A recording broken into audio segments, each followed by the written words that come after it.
Stop recording video button. Hello everyone on YouTube. This is Portia. Welcome to my BrailleNote series. I'm using a BrailleNote Empower, and I am using an 18-cell Braille display. It's a BrailleNote BT. It has a Braille keyboard.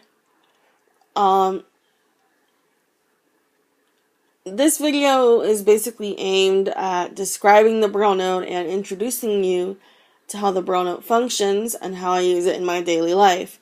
Now, I don't have the internet connected at the moment to it. I will get that working in a little while.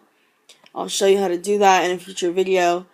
Right now, I'm just kind of describing it and all that. So, at the front of the unit, if you notice, from left to right, you have your AC adapter jack, which contains right now my AC adapter cord, as my battery is shot in this, so I have to use the charger. To the right is the SD card slot, and that allows you to be able to use SD cards with your BrailleNote Empower. The BrailleNote Apex does have an SD card slot as well. The Apex supports, I think, many more SD cards than the Empower does, but,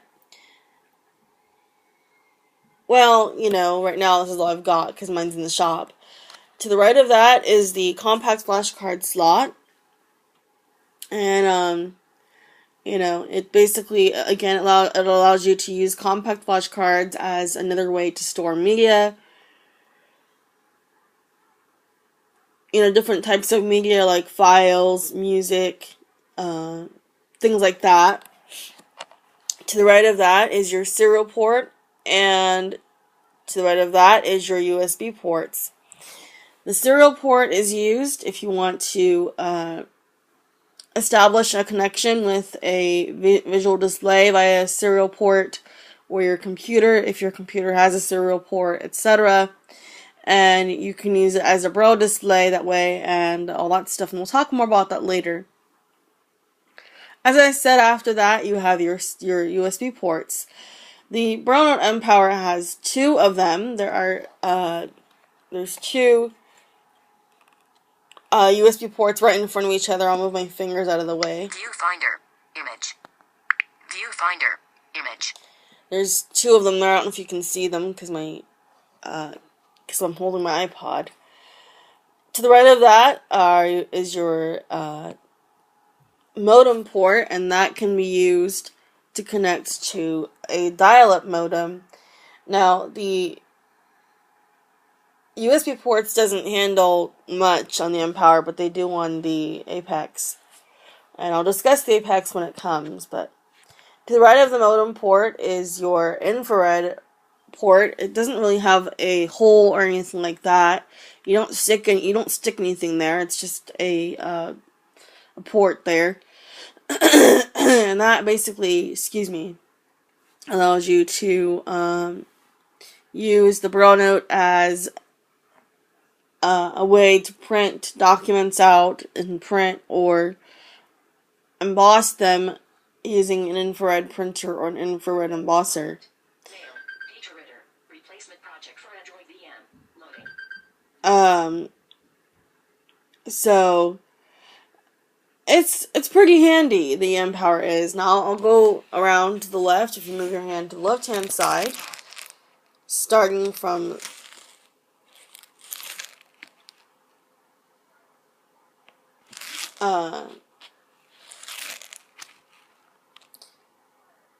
starting near the top, you have your reset button. It's a recessed button that is basically there to reset the BrailleNote if you need to. If you if your BrailleNote freezes or stops responding, then you would use that reset button. It is recessed for a reason, and the reason being that you know, if it wasn't recessed, you could easily just go boom, bump it, and the BrailleNote would reset. So they put it it's on the BrailleNote, but it's recessed so that you wouldn't bump it accidentally. Next to that, you have your you have to the right of that your on-off rocker switch, and when it's facing away from you, it is off. When it's facing towards you, it is on.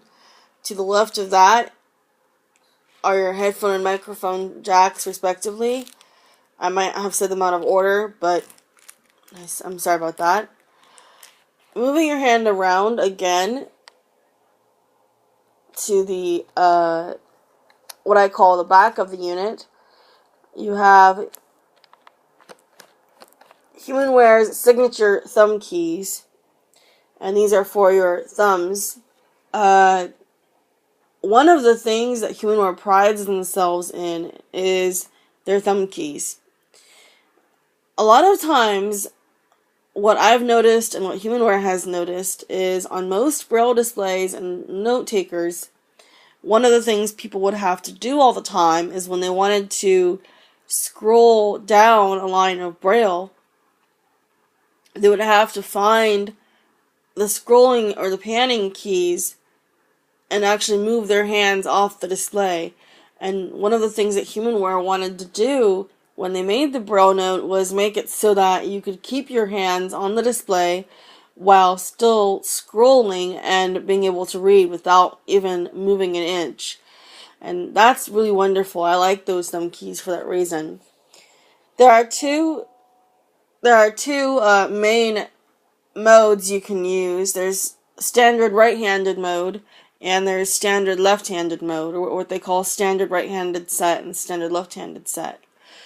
I use standard right-handed set, and in this order, the thumb keys are as follows: previous, back, advanced, and next.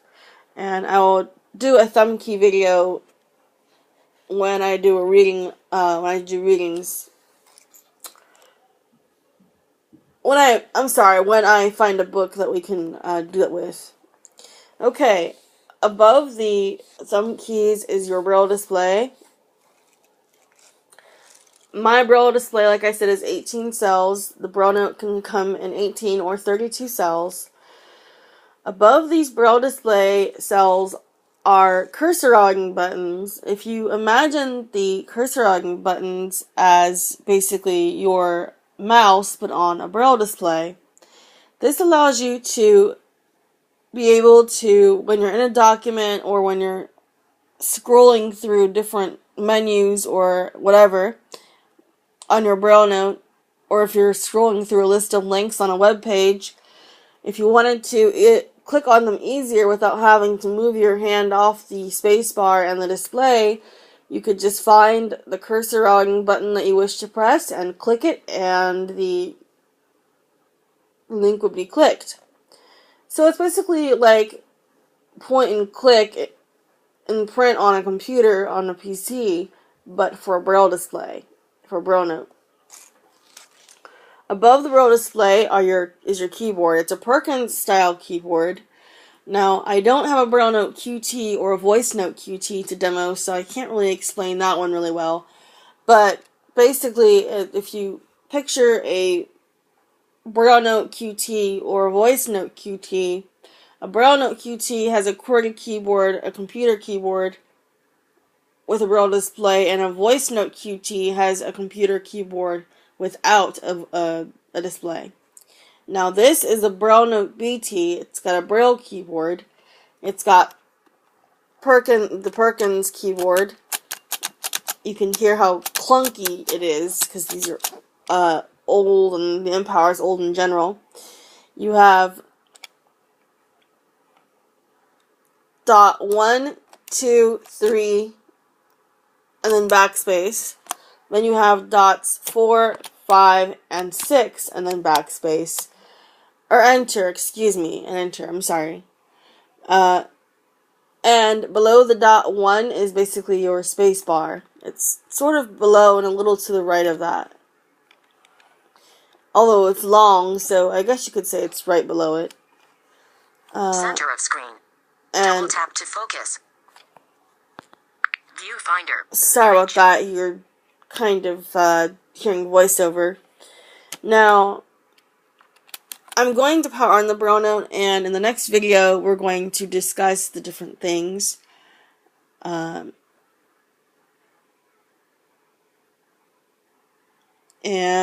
I will show you how the BrailleNote works. Happy listening, and enjoy my introduction video of the BrailleNote Empower. This is Portia signing off. Talk to you guys later. Stop.